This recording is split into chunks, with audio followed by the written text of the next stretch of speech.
Hello viewers, welcome to my channel Rajbul Islam. সবাইকে জানাই আমার চ্যানেলের পক্ষ থেকে শুভেচ্ছা ও অভিনন্দন। আশা করি তোমরা এটা থেকে অনেক উপকৃত হবে। চলো তাহলে শুরু করা যাক। এটি হচ্ছে ইংরেজি মানবন্টন। তোমরা এই মানবন্টনটি দেখলে বুঝতে পারবে যে আসলে পরীক্ষাটি কেমন হবে, সেটি কি তোমাদের জন্য সহজ নাকি কঠিন। তো চলো আমরা মানবন্টনটি দেখে নিই যে এখানে মূলত কি কি থাকতে পারে।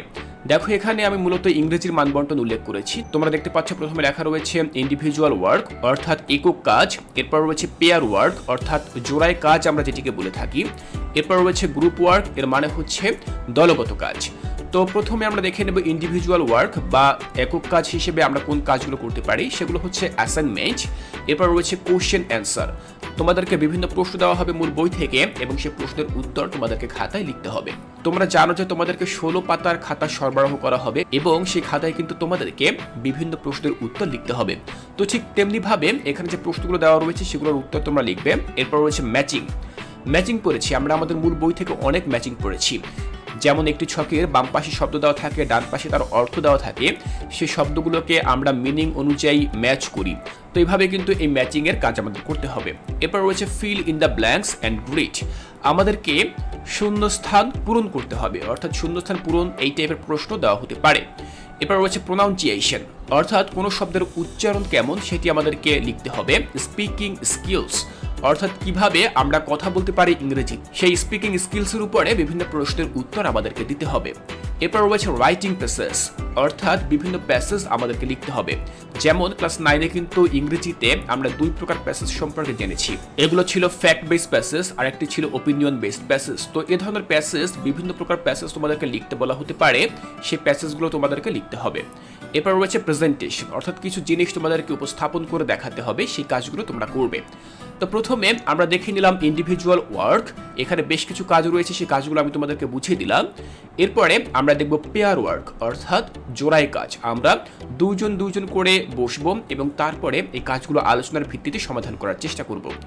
তো এখানে সেই কাজগুলো কি কি থাকতে পারে দেখো, প্রথমে লেখা রয়েছে টেক্সট ডিসকাশন অর্থাৎ তোমাদেরকে একটি টেক্সট দেওয়া হবে বা কোনো একটি লেখা দেওয়া হবে, বলা হবে যে দুইজন জোড়ায় বসে তোমরা এই টেক্সটটি সম্পর্কে ডিসকাশন করো বা আলোচনা করো, দেখো যে এখানে ঠিক কি লেখা রয়েছে, বোঝার চেষ্টা করো। এরপর রয়েছে মেকিং অপিনিয়ন অর্থাৎ তোমাদেরকে অপিনিয়ন বা মতামত প্রদর্শন করতে হবে। যে টেক্সটটি তোমাদেরকে দেওয়া হবে, বলা হবে যে এই টেক্সটটি সম্পর্কে আলোচনা করে তোমরা নিজেদের মতামত দাও, তোমাদের নিজেদের মতো করে তোমরা সেই মতামত বা অপিনিয়ন উপস্থাপন করবে। এরপর রয়েছে কনভারসেশন হচ্ছে ডায়লগ বা সংলাপ, তোমরা একজন আরেকজনের সাথে কথা বলবে একটি বিষয় নিয়ে, যে কোনো বিষয় দেওয়া হতে পারে, সেই বিষয় নিয়ে তোমরা কথা বলবে, মতামত দেবে। এরপর রয়েছে বুক অ্যাক্টিভিটিস। এখন দেখো মূল বইতে কিন্তু বিভিন্ন প্রকার অ্যাক্টিভিটিস রয়েছে, যেমন ছক পূরণ রয়েছে, তারপরে বিভিন্ন প্রশ্ন রয়েছে, ডাব্লিউএস কোশ্চেন রয়েছে। তো এই সকল অ্যাক্টিভিটিসগুলো তোমাদেরকে দেওয়া হবে যেগুলো জোড়ায় তোমরা করবে। এরপর রয়েছে ফিল ইন দ্য গ্রিডস, তোমাদেরকে বিভিন্ন টেবিল দেওয়া হবে বা ছক দেওয়া হবে, ছকের যে প্রশ্ন উত্তরগুলো রয়েছে সেগুলো তোমরা করবে। এরপর রয়েছে প্রেজেন্টেশন বা উপস্থাপন, এরপর রয়েছে প্রোনাউন্সিয়েশন, তারপর রয়েছে স্পিকিং স্কিলস। এগুলো তো আমরা এখানে ইন্ডিভিজুয়াল ওয়ার্কেও দেখেছিলাম। তোমরা প্রোনাউন্সিয়েশন, কোনো শব্দ কীভাবে উচ্চারণ করতে হয় সেগুলো তোমরা পড়ে শোনাবে। তারপরে স্পিকিং স্কিল অর্থাৎ তোমরা কিভাবে কথা বলতে হয় সেই বিষয়গুলো সম্পর্কে তোমরা আলোচনা করবে। তো এগুলো হচ্ছে পেয়ার ওয়ার্ক। এবার আমরা দেখব গ্রুপ ওয়ার্ক অর্থাৎ দলগত কাজে আমরা কি করব। দলগত কাজ কিন্তু খুবই গুরুত্বপূর্ণ, কারণ এর উপরে কিন্তু বেশ বড় একটি মার্ক রয়েছে। দেখো গ্রুপ ওয়ার্কে রয়েছে প্রথমত গ্রুপ ডিসকাশন অর্থাৎ তোমাদের দলে যে কজন সদস্য থাকবে, হতে পারে 4 জন অথবা 6 জন বা 5 জন, যে কজন সদস্য থাকুক না কেন, তোমরা দলগতভাবে আলোচনা করবে কোনো একটি বিষয় নিয়ে। এরপর রয়েছে মেকিং পোস্টার, এটি কিন্তু খুব গুরুত্বপূর্ণ, তোমাদেরকে পোস্টার তৈরি করে দেখাতে হবে কিভাবে তোমরা পোস্টার তৈরি করবে।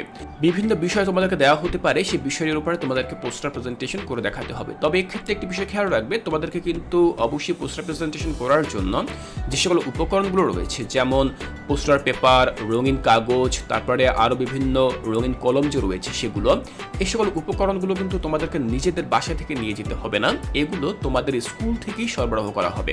তোমরা সেগুলো ব্যবহার করেই দলগতভাবে এই পোস্টারগুলো তৈরি করবে। এরপর হচ্ছে প্রেজেন্টেশন, কোনো একটি বিষয়, সেটি যে কোনো বিষয় হতে পারে, সেটি দেওয়া হবে এবং সেটির উপরে তোমাদেরকে উপস্থাপনা করে দেখাতে হবে। এবার হচ্ছে কালেক্টিং ইনফরমেশন, অর্থাৎ তথ্য সংগ্রহ।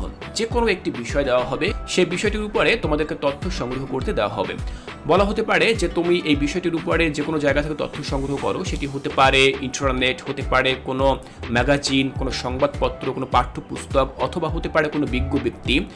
যে কোনো জায়গা থেকে এই বিষয়টি সম্পর্কে তোমাদেরকে প্রয়োজনীয় তথ্যগুলো সরবরাহ করতে হবে। এটি হচ্ছে মূলত তথ্য সংগ্রহের কাজ, যেটিকে ইংরেজিতে এখানে বলা হয়েছে কালেক্টিং ইনফরমেশন। এরপরে যে প্রশ্নগুলো রয়েছে সেগুলো হচ্ছে ডেমোক্রেটিক নর্ম, অর্থাৎ গণতান্ত্রিক যে নিয়মগুলো রয়েছে, তোমরা গণতান্ত্রিকভাবে একজন আরেকজনের সাথে কথা বলে উভয়ের সম্মতি নিয়ে তোমরা কোনো সিদ্ধান্ত গ্রহণ করবে, অর্থাৎ নিজেদের মতামতগুলো গণতান্ত্রিক পরিবেশে প্রদান করবে। এবার হচ্ছে প্রোনাউন্সিয়েশন এবং রয়েছে স্পিকিং স্কিলস, এগুলো তোমরা গ্রুপ ওয়ার্ক হিসেবে করবে। তো আমরা এখান থেকে 3 প্রকার কাজ দেখলাম। একটি হচ্ছে ইন্ডিভিজুয়াল ওয়ার্ক, পেয়ার ওয়ার্ক রয়েছে, গ্রুপ ওয়ার্ক রয়েছে। তো এই 3 প্রকার কাজে তোমাদেরকে এখানে কত পার্সেন্ট প্রশ্ন করা হবে?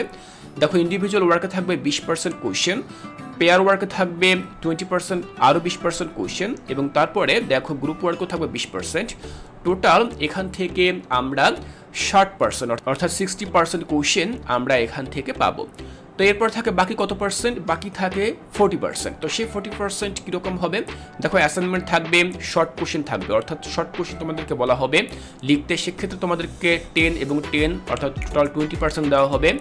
আবার দেখো, গ্রুপ ওয়ার্ক প্রেজেন্টেশন তোমাদেরকে 10, টোটাল 20% দেওয়া হবে। তাহলে এখানে আমরা পেলাম মোট 40%, এখানে আমরা পেলাম 60%, এবং এখানে পেলাম আমরা 40%। তাহলে টোটাল আমাদের 100% কিন্তু হয়ে গেল। তো এই হচ্ছে মূলত আমাদের মূল্যায়নের মান বন্টন। এবার আমরা দেখে নেব সময় বন্টন, অর্থাৎ কিভাবে সময়টা নির্ধারণ করা হবে। দেখো, প্রথম কাজের জন্য তোমাদেরকে 1 ঘন্টা করে মোট 2 ঘন্টা দেওয়া হবে, এবং পরবর্তীতে 30 মিনিট বিরতি দেওয়ার পরে তোমাদেরকে 1 ঘন্টা 15 মিনিট এবং 1 ঘন্টা 15 মিনিট করে আরও একটি সেশন করানো হবে। এভাবে মূলত মোট 5 ঘন্টার পরীক্ষা তোমাদেরকে নেওয়া হবে। তাহলে শিক্ষার্থীরা, তোমরা দেখলে যে কিভাবে তোমাদের অর্ধবার্ষিকী মূল্যায়নের প্রশ্নের মানবন্টন কেমন হতে পারে।